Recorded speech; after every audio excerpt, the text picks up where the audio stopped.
I've been on a soapbox for the last couple of weeks, and I've been on my own soapbox. I've not shared this with anybody.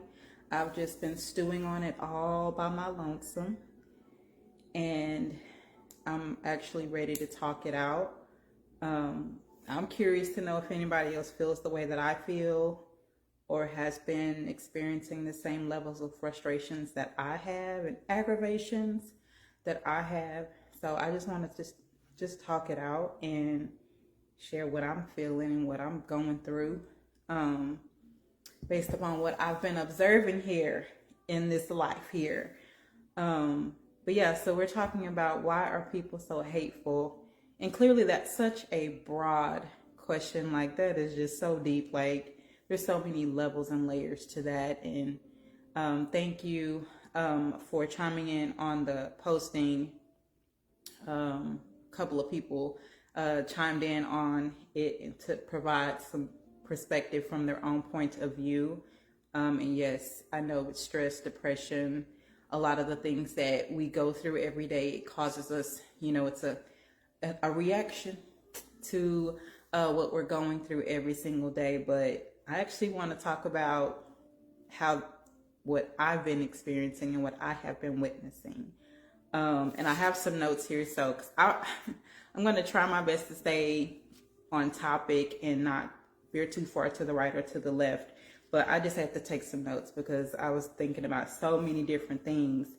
But so why are people so hateful? Like, I can speculate, I can make all these assumptions and ask people, what they think is wrong with people. And I oftentimes think about like fast food. You're going to encounter people who are just rude and obnoxious and just hateful. They don't care about people. They just have lack of customer service and lack of love for people. You're just not a people person. You're just hateful for no reason at all. And I want to ask, like, who hurt you? But did y'all know that I was hateful? That I have had experiences and I've had moments where I've been hateful? Can you say that about yourself? Can you admit that about yourself, that you yourself have been hateful? And can you actually ask yourself and answer yourself by saying, why was I hateful in that moment, in that situation, in that relationship? Why was I hateful? But I can say for me, a couple of the reasons that I can think of is because simply I didn't get my way. It was something that I wanted, something that I needed, something that I expected, and it didn't pan out. And a lot of times that, we put ourselves in those situations where we want life to go a certain way. And if it doesn't, I talk about this all the time. You have temper tantrums. We are adults, or at least the majority of us, I guess, that are watching, that could potentially watch this video. We're adults, but we still have temper tantrums. They just look differently. We're not all sprawled out all over the floor like most babies and kids are, but we definitely have those internal temper tantrums where our emotions are all over the place, and we tend not to care about what people think, what people say, because we are more interested in what we want.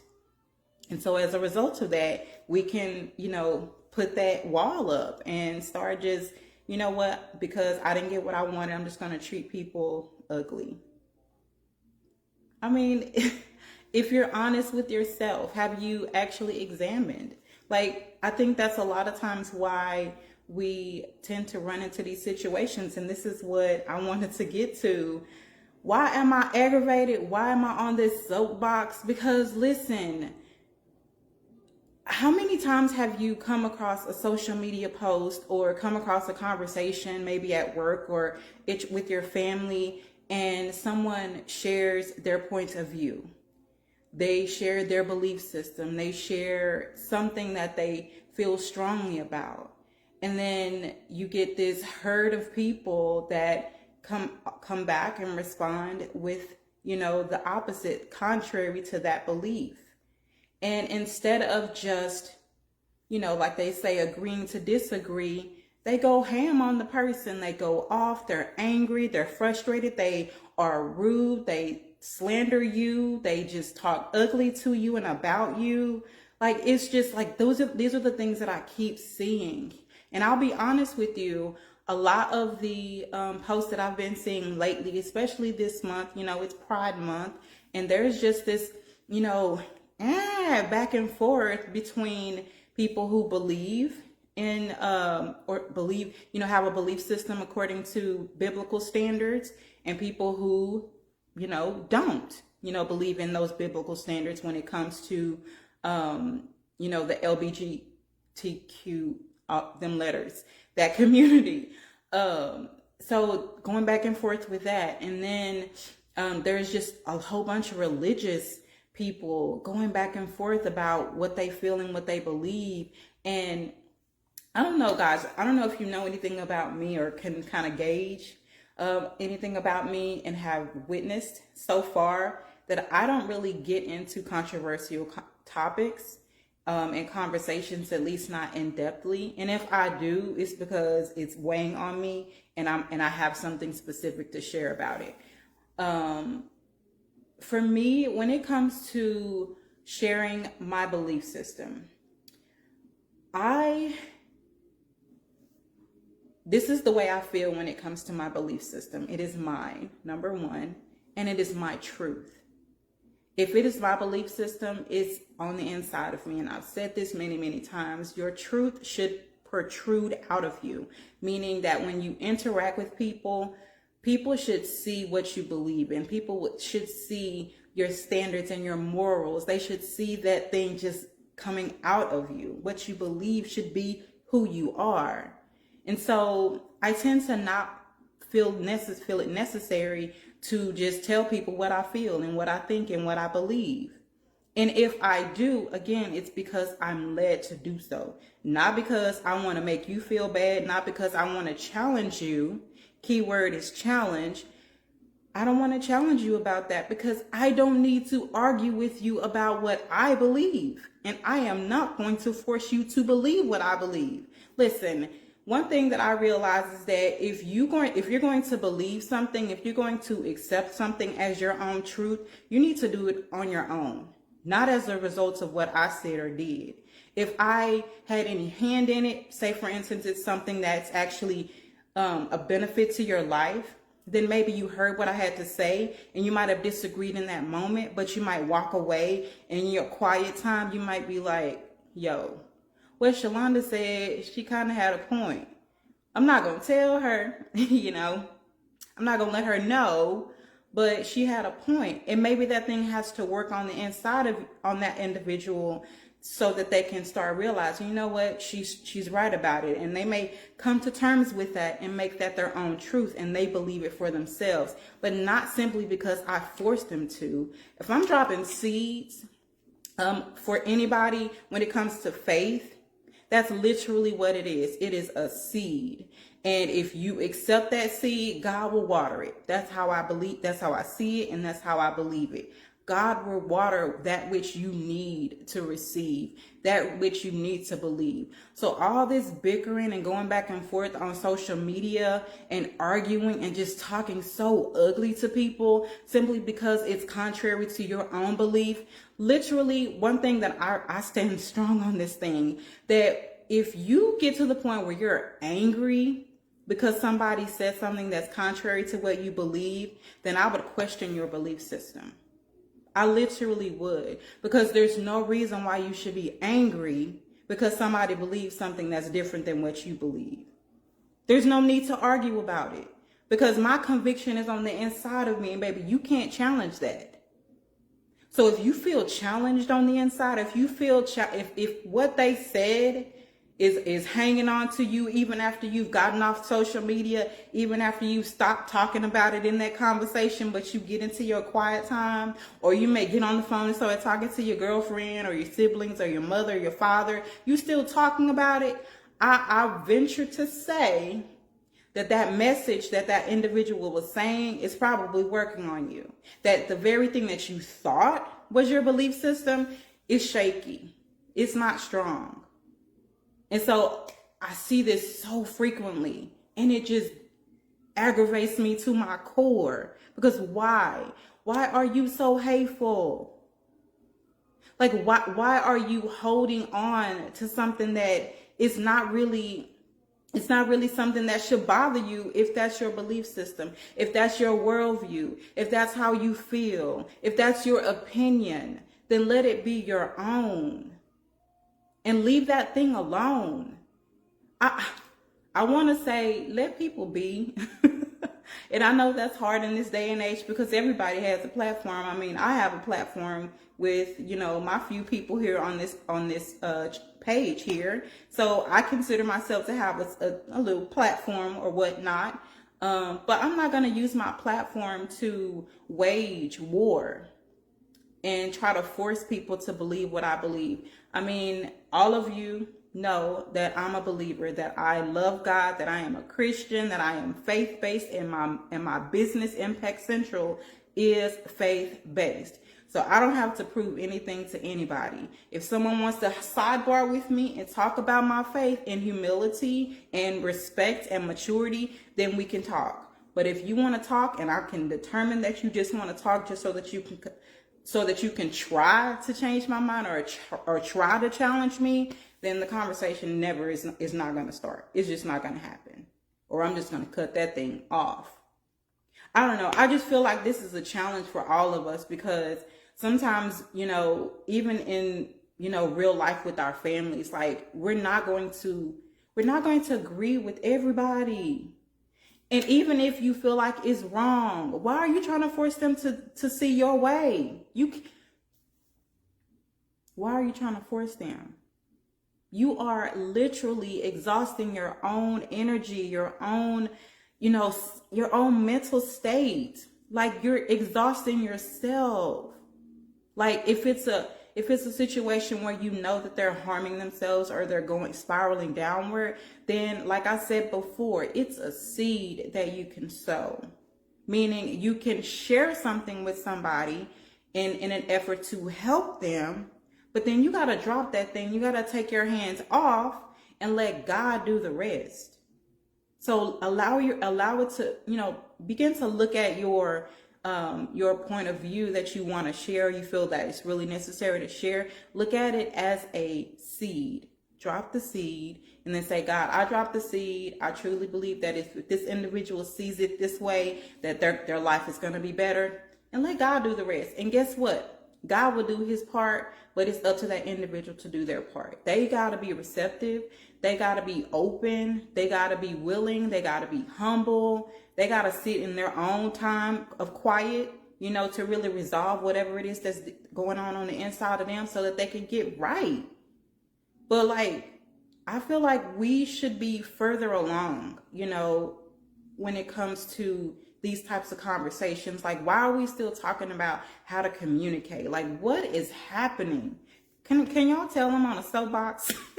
I am so aggravated. Yes, Shell. I am so aggravated. Like, we should be further along than this.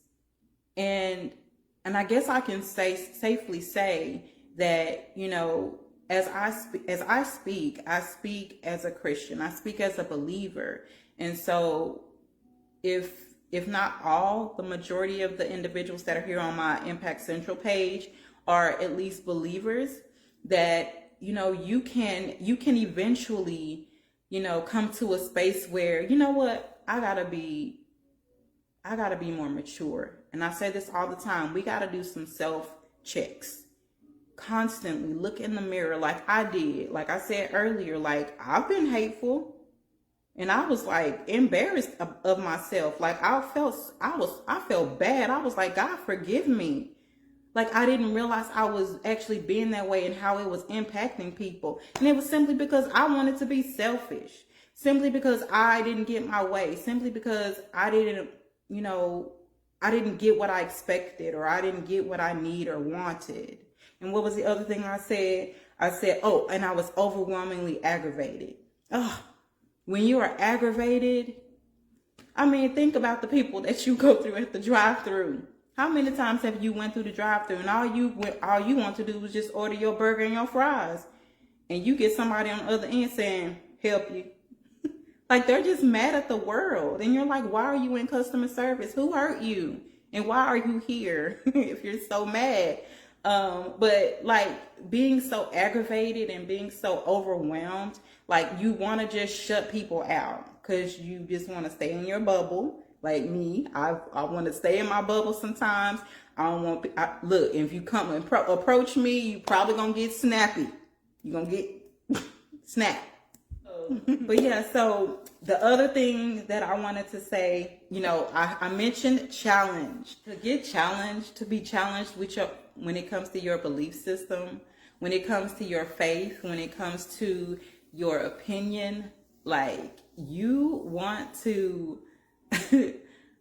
go off, because wait a minute, how are you going to challenge what I believe? Like, no. What I believe cannot be challenged. So you're going to be defensive. You're going to be on the offense. You're going to try to force somebody to, see it your way, because no, you're not going to challenge what I believe. But like I said before, once you get in your quiet time, that thing probably going to sit on you. What that other person said is going to sit on you.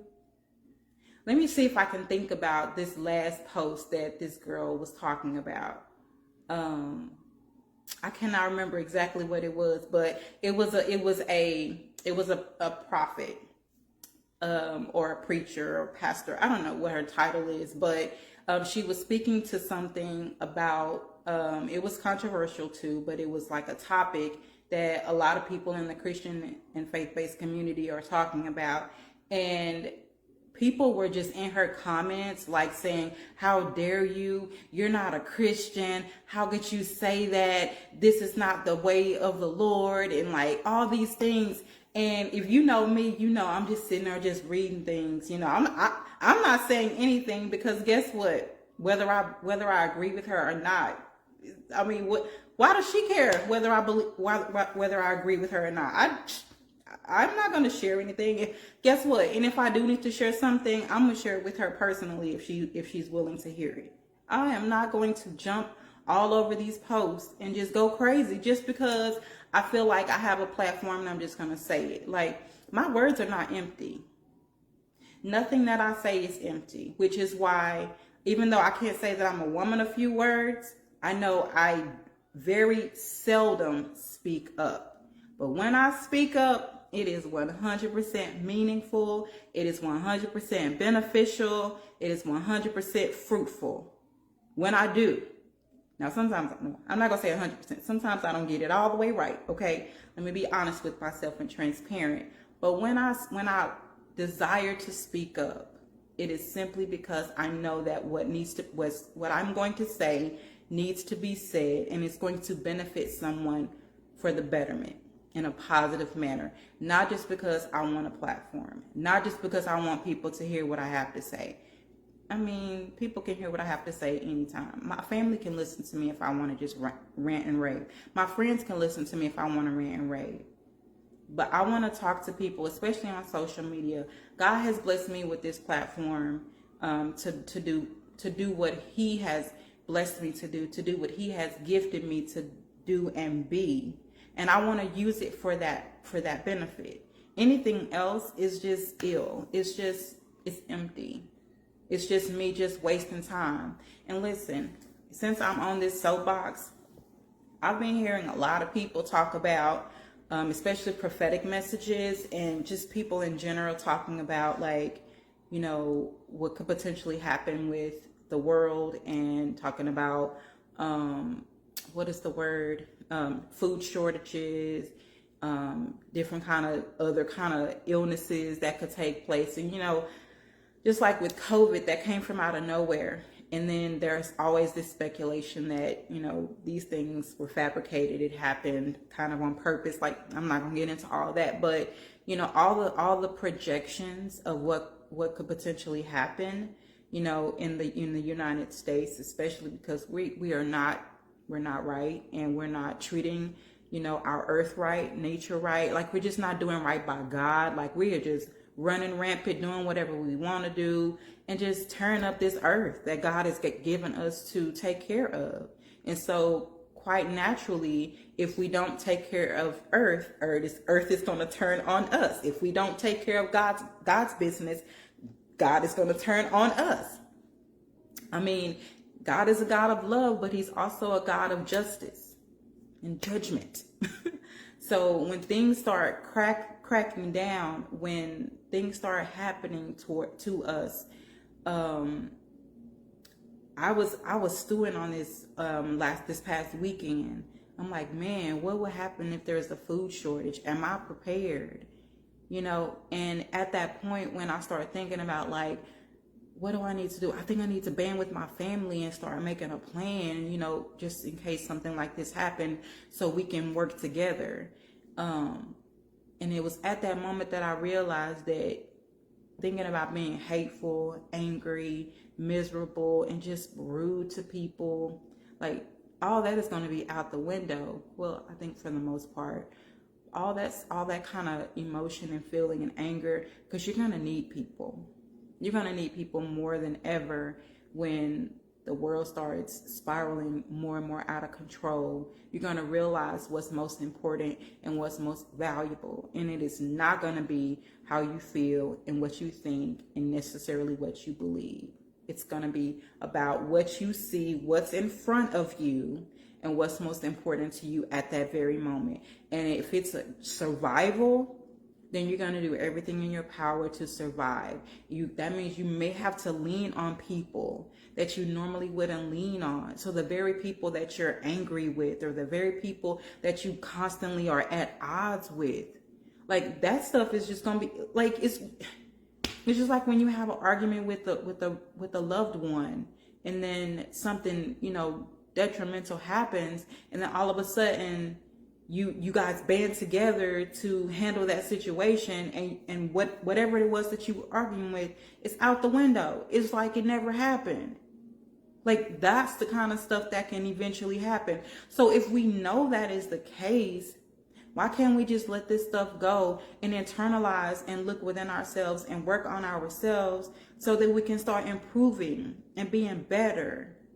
Because one thing I know for sure, when push comes to shove, and when things start going out, spiraling out of control, and I run into a situation where my siblings keep telling me about like keeping cash on hand, because like, what if all the banking systems shut down and all my money is wrapped up in this banking system? What am I gonna do? Like, I think about the people who have shut out their family, who have shut out their relatives and their friends, who are just alienating themselves even on social media. What happens when you literally have nothing? You can't access your money, your food is running low. What you gonna do then? So I think about that, like, how am I treating people now? Because life will continue to happen. And there are things that could potentially happen in the long, hopefully the far future, after me and Michelle are 102 years old. That's when the stuff gets, oh God. But when things start happening and it gets out of control, like we don't want to run into that situation. We want to know that we've done right by people here, now, in the land of the living. When God created heaven and earth, and I didn't want to get biblical, but I feel it. I feel like saying this. When God created heaven and earth, he also created this beautiful garden for Adam and Eve. They were the prototype for all of creation. They were the beginning of creation as far as humanity. But God created this beautiful and even perfect garden, all for the purpose of him being able to be one and commune with his daughter and his son, his creation. He just wanted to dwell with Adam and Eve, and he wanted Adam and Eve to dwell with him. And that has always been the case. God has always wanted that. And if God always wanted that back then, don't you think he wants that harmony, that love, that peace, that beauty even today. Well, we still have access to it, but we got to be right. We got to do right. Like, we just don't get the blessings just because we roll over out of bed. Like, we're blessed because God's grace and God's mercy. But then the things that we want out of life, the things that we want to secure, the things that we want to succeed in and be prosperous in, all those things just don't magically fall into our laps. Like, it's as a result of our faith and how we love and how we live this life according to the way God has ordained for us to live this life. So why not try to live this life right now and start treating people better? You know, I feel like the people that I allude to, I mean, all the people that I see commenting on these posts are people that I don't know. And clearly, you know, I can't help every single person. And when I say that, I mean, I can't, my messages can't reach every single person, but I feel like one person that, you know, realizes something, I'm like, oh, you know what, I do need to look deeper into the way that I act or the way that I respond or whatever, the way I treat people, how I handle the situation in my relationship. Like, that one person that I help, I'm grateful for, because that one person will pass on that message to somebody else, because their life is an epistle. Their life should be on display for other people to see and witness. I said I wasn't gonna go all over the place. I had notes. Yeah, this is my soapbox. Yeah. I just hope and pray that, thank you, Shell, for viewing, and any of you who have an opportunity to watch the replay. I hope and pray that this blesses you, and if you can share it with somebody, please do. Again, even though I was just kind of like on this rampage a little bit, it had depths to it and meaning to it, meaning that, you know, I want it to be an encouragement for somebody to help them to get better and change and see something differently about themselves or about the circumstances that they might be in, just to be better. I said this maybe a few weeks ago, that, you know, when it comes to faith and when it comes to doing something different and doing something new, like, if we just if we do this little bit different today than we did the day before, then we're that much closer to what God allows. Let me see what you said, Michelle. We allow evil to divide us. Evil is causing many of us to look at others, what makes us different versus what we have in common, and how we can help each other. So many people believe in the lies the devil spews, that we separate from each other or treat each other hateful. The soul doesn't know color, religion.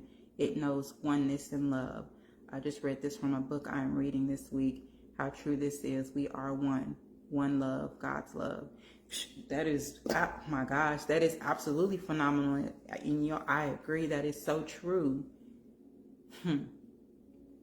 It's only two dynamics, you know, when it comes to heaven and earth, and it's righteousness or evil.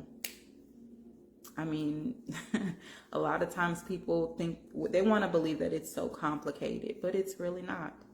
I mean, it's either God or it's not. I mean, the devil or God. It's one or the other. There's no gray areas when it comes to that faith. And we want to create those gray areas because we don't want to face ourselves. We don't want to acknowledge the brokenness. We don't want to acknowledge the fact that we are jacked up, which is why I feel very confident and comfortable sharing that, you know what, I've been hateful. You know, even just recently, I can acknowledge the fact that I've done some things or acted a certain way that I shouldn't have. Got completely out of the character that I know God has taught me better. I know my mom and my dad taught me better.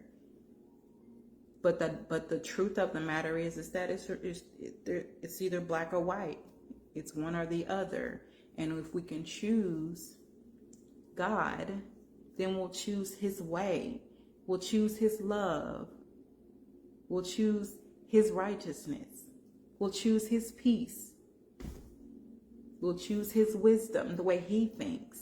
Because by golly almighty, his wisdom is far more than ours. So if we relinquish our own expectations and our own agendas even for that which God can share with us, then we'll be that much better and that much closer to living a life that would please him, and living a life that is not just fruitful as in you get things, but it's fruitful from the inside out.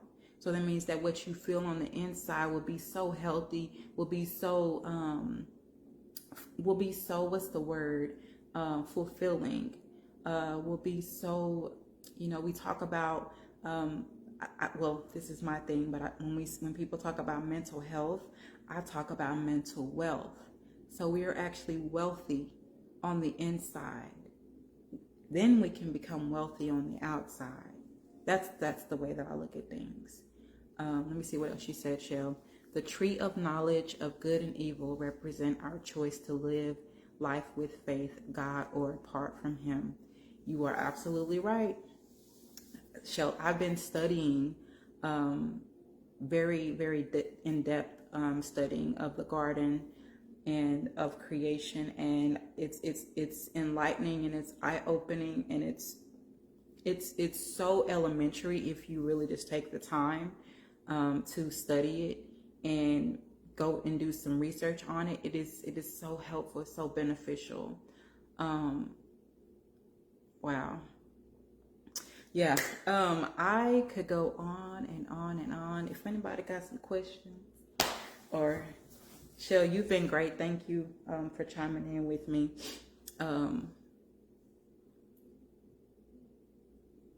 Yeah, when it comes to this hate that's in people's heart, like, it's disheartening.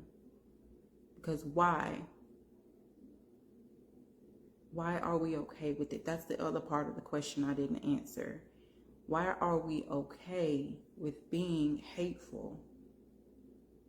I remember talking to somebody just recently, and they were talking about a state of depression, and they said that they were comfortable with being in that state of depression. It became their home.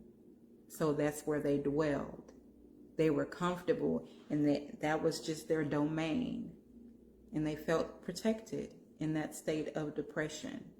And so even though they could be laying in bed all day long, they didn't necessarily realize how negative that was for their life and their lifestyle, because it was protecting them. It was keeping them in this same state, this relenting state. It kept them here. So they didn't have to change. They didn't have to admit anything. All they had to do was say that I am depressed. And I can just stay there. I don't have to deal with anybody else. I don't have to deal with anything else. I can stay in this state. And so I believe the same thing for people who just are hateful, and they know that they're hateful because they see that the fruit and the consequences of the way that they act and the way that they treat people and the way that they think, they can see that their life is not fruitful, but they're okay with it because it has become their domain. And so now it's become their MO. So everybody sees them when they pop up on social media. Okay, here he come, here she come, being negative Nelly, because it's become their MO. And why are we okay with that? Why are we okay with that? Because it is the one thing that is keeping us from standing up and getting in that mirror and acknowledging the fact that I am jacked up. I am jacked up. I am missing some stuff. I am broken. I am not healthy mentally or emotionally or spiritually. Like, those of us who have gone through some things, and we've went through the process to learn and to grow and to build on ourselves. And we've taken the classes, we've done the prayer, we've done the work. Like, we've done the work. So we can go back, we can look back over our lives and realize that, just how far we've come. And so this is the time for those of us who have gone through that and who can stand up and look in the mirror and acknowledge and admit to the fact that I'm jacked up in this area and I need to work on this and I need to be okay with it. Now you need to go and tell other people that it's okay. And I wrote this down, that either we're going to choose to be a victim, we're going to choose to be a victor, or we're going to choose to be the offender or the culprit, if you will. I was the culprit in the event that I was just being hateful toward other people because I didn't like the way my life was looking. But I didn't want people to know that I was the culprit. I didn't want people to know that I was the one that was being wrong, being crazy, being stupid, stuck on stupid. I wanted to stay in the state of victimization. And I was okay with that for that moment. But I'm so grateful to God. And I'm so grateful for people surrounding me who were healthier than I was at that time, who are wise, and who are godly and God-fearing, and wasn't afraid to say something and tell me in all honesty what I need to work on.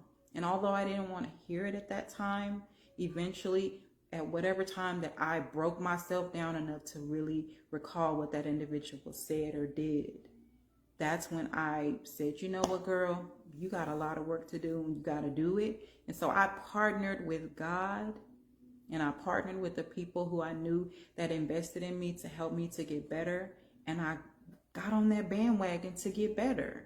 And I'm still on the bandwagon to get better. Life is not, life is still going to life, and life is still going to challenge me and show me the dark areas of my heart, exposing those things. And I really pray that we all become vulnerable enough to be transparent, to allow our hearts, the dark areas of our heart, to be exposed. Let that stuff out. That is the fact that our hearts are dark in certain areas. The enemy wants us to stay that way. And God is just like, but you want this, and you want to see this, and you want to experience this in life, and you want to accomplish this in life. How in the world are you going to be able to maintain this that I could potentially gift to you when you stuck over here in this area? You're going to get it and you could lose it. So work on you now. Get that junk out of you. This is what I talked about in the purpose party. Get that junk out. Clog your ears from all the noise that you're constantly hearing and listen to God alone, so that he can put his impression upon you, his spirit upon you, pour into you, send the right people to you that you will not reject, so that they can invest in you and help you to develop and grow and take the pain of being convicted. It took me a minute. It still takes you a minute to be convicted, and recognizing that I made some harsh mistakes.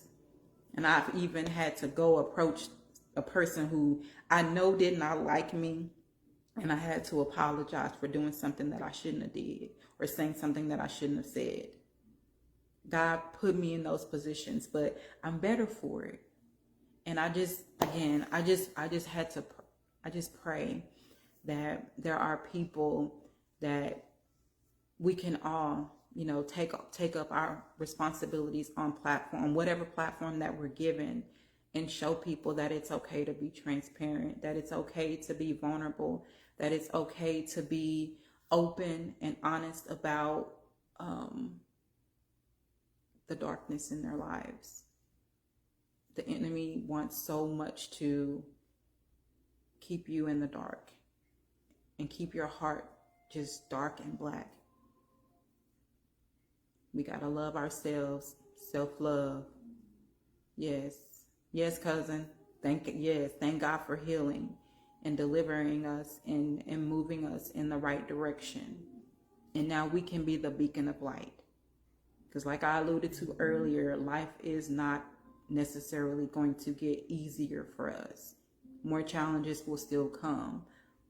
But we've gone through the things that we've gone through. And this is me preaching to myself because I know I need to speak. That's the whole purpose of my social media name, Speak Shalonda. It's not just because I think I talk well, because I really don't feel like I talk well. It's solely because I need to consistently remind myself that I need to speak up, because there is a people that I can benefit positively based upon my experiences and my growth. And I just hope and pray that we all just do that we all just position ourselves to get better and to pour into other people, so that, you know, we can make this world a better place, you know, a little bit at a time. Like I said earlier, if I help one person, you know, that one person, they have a whole household that they're going to positively impact and influence. And if I have a hand in that, just glory to God for it all. But I'm rambling, I think. Shell and Eric, thank y'all so much for chiming in this conversation. It was really good to know that, okay, I'm not crazy and I'm not feeling like this all on my own. Thank y'all for not making me feel like I'm on the ledge all by myself. Because these frustrations were really bugging me and I just had to get it out. But hopefully, again, if this helped you, please share. Please tell others about this page. I want to continue Why Wednesday here, and I also want to eventually move Why Wednesday to Instagram as well. But that's a work in progress. But I am going to sign off here because the beautiful daylight is going down. It's dark in here. And I'm going to go and relax for the rest of the evening. So I hope and pray that you guys have a good rest of your evening. I love you so much. And we'll be back again real soon. If you have any questions that you want to submit for Why Wednesday, I still have more. But I can take some additional ones to add to the box. So if you guys have any additional Why Wednesday questions, please do not hesitate to share them with me. Or if you have a soapbox topic that you want to pass over to me, and let's look at it and see if there is anything that I can weigh in on. But yeah, all right. Thank you guys so much. Love you. Have a good rest of your evening. Have a good rest of your day. Stay cool. Bye.